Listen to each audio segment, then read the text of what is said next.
അപ്പോൾ അസ്സലാമു അലൈക്കും, വെൽക്കം ബാക്ക്. ഇന്ന് നമുക്ക് പെട്ടെന്ന് റെഡിയാക്കാൻ പറ്റുന്ന ഒരു സ്പൈസി ആയിട്ടുള്ള ബട്ടർ ഗാർലിക് പ്രോൺസിൻ്റെ റെസിപ്പി ഉണ്ടല്ലോ. അപ്പോൾ പെട്ടെന്ന് തന്നെ ആർക്കും റെഡിയാക്കാൻ പറ്റുന്നേ ഉള്ളൂ കേട്ടോ. അപ്പോൾ നിങ്ങൾ ഈ വീഡിയോ കംപ്ലീറ്റ് ആയിട്ട് തന്നെ കണ്ട് ഇഷ്ടമാകുകയാണെങ്കിൽ കാണുമ്പോൾ തന്നെ ഒന്ന് ലൈക്ക് ചെയ്യാം കേട്ടോ.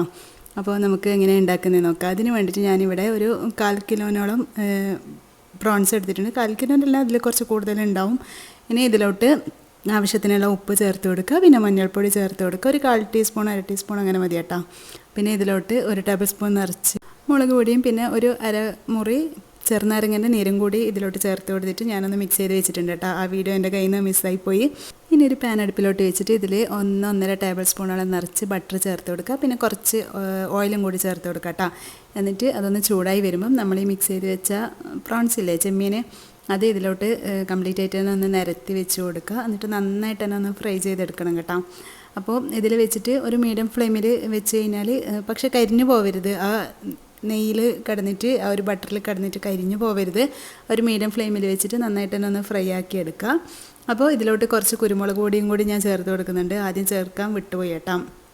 അപ്പോൾ കുറച്ച് കുരുമുളക് പൊടിയും കൂടി ചേർത്തിട്ട് മിക്സ് ചെയ്ത് ഇതുപോലെ അടിപൊളിയായിട്ട് തന്നെ ഫ്രൈ ആക്കി എടുക്കാം കേട്ടോ. അപ്പോൾ നിങ്ങൾ നോക്കുക, കുറച്ച് അല്ലെങ്കിൽ തിരിച്ചു മറിച്ചൊക്കെ ഇട്ടിട്ടൊന്ന് ഫ്രൈ ആക്കി എടുത്താൽ മതി. കൂടുതൽ ഹൈ ഫ്ലെയിമിലൊന്നും വെച്ച് കൊടുക്കണ്ട കേട്ടോ. പെട്ടെന്ന് കരിഞ്ഞു പോവും, വേവും ചെയ്യില്ലല്ലോ. അതല്ല, ബട്ടറല്ലേ, ആ ഒരു ടേസ്റ്റ് പെട്ടെന്ന് തന്നെ മാറിപ്പോവും. അപ്പോൾ കരിഞ്ഞു പോവാതെ നന്നായിട്ട് തന്നെ ഒന്ന് ഫ്രൈ ചെയ്തെടുക്കുക. ഇനി നമുക്ക് ഈ പാൻ തന്നെ ഒന്ന് കഴുകിയിട്ടൊന്ന് വെച്ച് കൊടുക്കാം കേട്ടോ. ഇനി ഇതിലോട്ട് 1 ടേബിൾ സ്പൂൺ അതുപോലെ തന്നെ അല്ലെങ്കിൽ 1.5 ടേബിൾ സ്പൂൺ നിറച്ച് ബട്ടർ ചേർത്ത് കൊടുക്കുക. ഇതിലോട്ട് കുറച്ച് ഞാൻ പെരിഞ്ജീരകം പൊടിച്ചതില്ലേ, വലിയ ജീരകം, അത് ചേർത്ത് കൊടുക്കണമെന്നുണ്ട്. നിങ്ങൾക്ക് ആ ടേസ്റ്റ് ഇഷ്ടമല്ലെങ്കിൽ ചേർത്ത് കൊടുക്കണ്ട കേട്ടോ. പിന്നെ 1 ടേബിൾ സ്പൂൺ നിറച്ച് തന്നെ വെളുത്തുള്ളി ചേർത്ത് കൊടുക്കുക. ഒരു 1/2 ടീസ്പൂണൊക്കെ ഇഞ്ചിയും ചതച്ചത് ചേർത്ത് കൊടുക്കുക. പിന്നെ കുറച്ച് 1 ടേബിൾ സ്പൂണൊക്കെ ഇത് കറിവേപ്പില അത്ര കുറച്ച് കൂടിയാൽ പ്രശ്നമൊന്നുമില്ല. നിങ്ങൾ നോക്കിയിട്ട് അതിനാവശ്യത്തിനായിട്ട് കറിവേപ്പില ഇട്ട് കൊടുക്കുക. പിന്നെ കുറച്ച് മഞ്ഞൾപ്പൊടി ചേർത്ത് കൊടുത്തിട്ടുണ്ട്. അതുപോലെ 1 ടേബിൾ സ്പൂൺ നിറച്ച് മുളക് പൊടിയും കൂടി ചേർത്ത് കൊടുത്തിട്ടുണ്ട്. അപ്പോൾ ഈ പൊടികളും ഈ പിന്നെ എന്താ പറയുക ഗാർലിക്കും ഒക്കെ ഈ ഒരു ബട്ടറിൽ കിടന്നിട്ട് നന്നായി ഒന്ന് മൊരിഞ്ഞ് വരണം കേട്ടോ. നല്ലൊരു സ്മെല്ലാണ് ഈ ടൈം ഉണ്ടാവുക. ഈ ടൈമിൽ നമുക്ക് 1.5 ടേബിൾ സ്പൂൺ നിറച്ച് ചില്ലി ഫ്ലേക്സില്ലേ, അത് ചേർത്ത് കൊടുക്കുക. നിങ്ങൾക്ക് എരിവ് നോക്കിയിട്ട് ചേർത്ത് കൊടുത്താൽ മതി കേട്ടോ. 1 ടേബിൾ സ്പൂൺ മതിയെങ്കിൽ അങ്ങനെ ചേർത്ത് കൊടുത്താൽ മതി.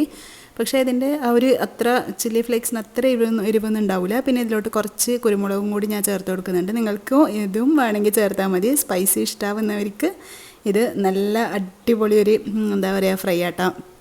ഇനി ഇതിലോട്ട് ആവശ്യത്തിന് 1/2 കപ്പോളം വെള്ളം കൂടി ഒഴിച്ച് കൊടുത്തിട്ടുണ്ട്. പിന്നെ ഈ ഒരു മസാലയ്ക്ക് ആവശ്യമായിട്ടുള്ള ഉപ്പും കൂടി ചേർത്ത് കൊടുക്കുക. ഇനി അരമുറി ചെറുനാരങ്ങ നീരും കൂടി ഇതിലോട്ട് ഒഴിച്ച് കൊടുത്തിട്ട് എല്ലാറ്റിൻ്റെയും ആ ഒരു മസാലേൻ്റെ ഒക്കെ പച്ചമണം മാറുന്നത് വരെ നന്നായിട്ട് തന്നെ ഒന്ന് വഴറ്റിയെടുത്തിട്ട് ഇതിലോട്ട് നമ്മൾ നേരത്തെ ഫ്രൈ ചെയ്ത് വെച്ച പ്രോൺസ് ഇല്ലേ, അത് ചേർത്ത് കൊടുക്കുക. ഇനി എല്ലാം കൂടി ഒന്ന് മിക്സ് ചെയ്തെടുക്കുക കേട്ടോ. അപ്പോൾ നമ്മൾ നേരത്തെ വെള്ളം ഒഴിച്ചിട്ടുണ്ടായിട്ടില്ലേ, അത് നല്ല തിളച്ച വെള്ളമാണ്, പച്ചവെള്ളം ഒഴിച്ച് കൊടുക്കരുത്. ആ ഒരു പച്ച ടേസ്റ്റ് വരും.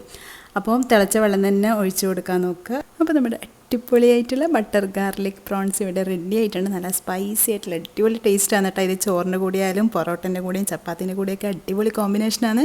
അപ്പോൾ എല്ലാവരും ഒന്ന് ട്രൈ ചെയ്ത് നോക്കുക. അപ്പോൾ വീഡിയോ ഇഷ്ടമായിട്ടുണ്ടെങ്കിൽ എന്നും പറയുന്ന പോലെ തന്നെ ലൈക്ക് ചെയ്യാനും ഷെയർ ചെയ്യാനും അതുപോലെ കമൻറ്റ് ചെയ്യാനൊന്നും മറന്നു പോകരുത്. അതുപോലെ സബ്സ്ക്രൈബ് ചെയ്യാതെ കാണുന്നവരുണ്ടെങ്കിൽ പ്ലീസ് ഒന്ന് സബ്സ്ക്രൈബ് ചെയ്ത് സപ്പോർട്ട് ചെയ്യണേ. ഇൻഷാ അല്ലാ. അപ്പോൾ ഇനി അടുത്ത വീഡിയോയിൽ അടിപൊളി റെസിപ്പീസൊക്കെ ആയിട്ട് വരാം. അതുവരേക്കും ബൈ. Thanks for watching.